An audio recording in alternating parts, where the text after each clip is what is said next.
भारत छोड़ो आंदोलन यानी quit India movement Gandhi ji के सबसे प्रमुख आंदोलनों में से एक था। इस आंदोलन को अगस्त क्रांति के नाम से भी जाना जाता है। इस आंदोलन में पूर्ण स्वराज की मांग प्रबलता से रखी गई। एक अंतरिम सरकार बनाने का सुझाव दिया गया और अंग्रेजी राज को भारत से समाप्त करने के लिए अंतिम आह्वान किया गया। 14 जुलाई 1942 को वर्धा में हुई कांग्रेस कार्य समिति ने अंग्रेजों भारत छोड़ो का प्रस्ताव पारित किया।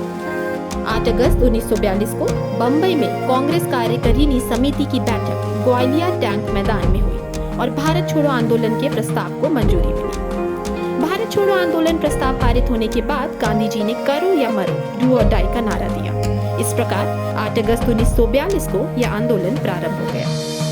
भारत छोड़ो आंदोलन शुरू होने के मुख्य कारण: क्रिप्स मिशन की असफलता। चूंकि क्रिप्स मिशन के अंतर्गत पूर्ण स्वतंत्रता के स्थान पर डोमेनियन स्टेटस प्रदान करने का प्रावधान किया गया था, इसलिए भारतीय राष्ट्रीय कांग्रेस ने क्रिप्स मिशन को अस्वीकार कर दिया और भारतीयों के पास आंदोलन का ही एकमात्र विकल्प था। द्वितीय विश्व युद्ध और जापानी आक्रमण का भय। भारत छोड़ो आंदोलन शुरू होने का मुख्य कारण देश को बगैर सहमति के विश्व युद्ध में झोंकना था। विश्व युद्ध में ब्रिटेन और जापान एक दूसरे के परस्पर विरोधी थे। अंग्रेज यूनाइटेड किंगडम की ओर से लड़ने के लिए भारतीयों को भी घसीट रहे थे। गांधी जी और कांग्रेस कार्य समिति के अन्य नेताओं का मानना था कि यदि अंग्रेजी हुकूमत भारत से चली जाती है तो जापान के पास भारत पर हमला करने का कोई कारण नहीं बचेगा। इसलिए भारत को जापान के संभावित आक्रमण से बचाने के लिए और अंग्रेजी हुकूमत को भारत से समाप्त करने के लिए इस आंदोलन का सुझाव दिया गया।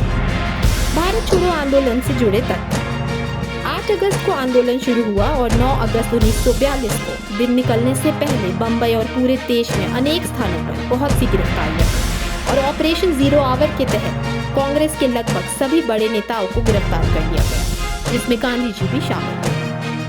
महात्मा गांधी, कस्तूरबा गांधी, सरोजिनी नायडू, भूला भाई देसाई को गिरफ्तार कर पूना के आगा खां पैलेस में नजरबंद कर दिया गया। जवाहरलाल नेहरू को अल्मोड़ा जेल, राजेंद्र प्रसाद को बांकीपुर तथा मौलाना अबुल कलाम आजाद को बांकुड़ा जेल में रखा गया। इस आंदोलन के 3 स्पष्ट चरण देखे जा सकते हैं। पहले चरण में यह आंदोलन मुख्यतः शहरों तक सीमित रहा। दूसरे चरण में आंदोलन का केंद्र ग्रामीण क्षेत्रों तक विस्तृत हुआ।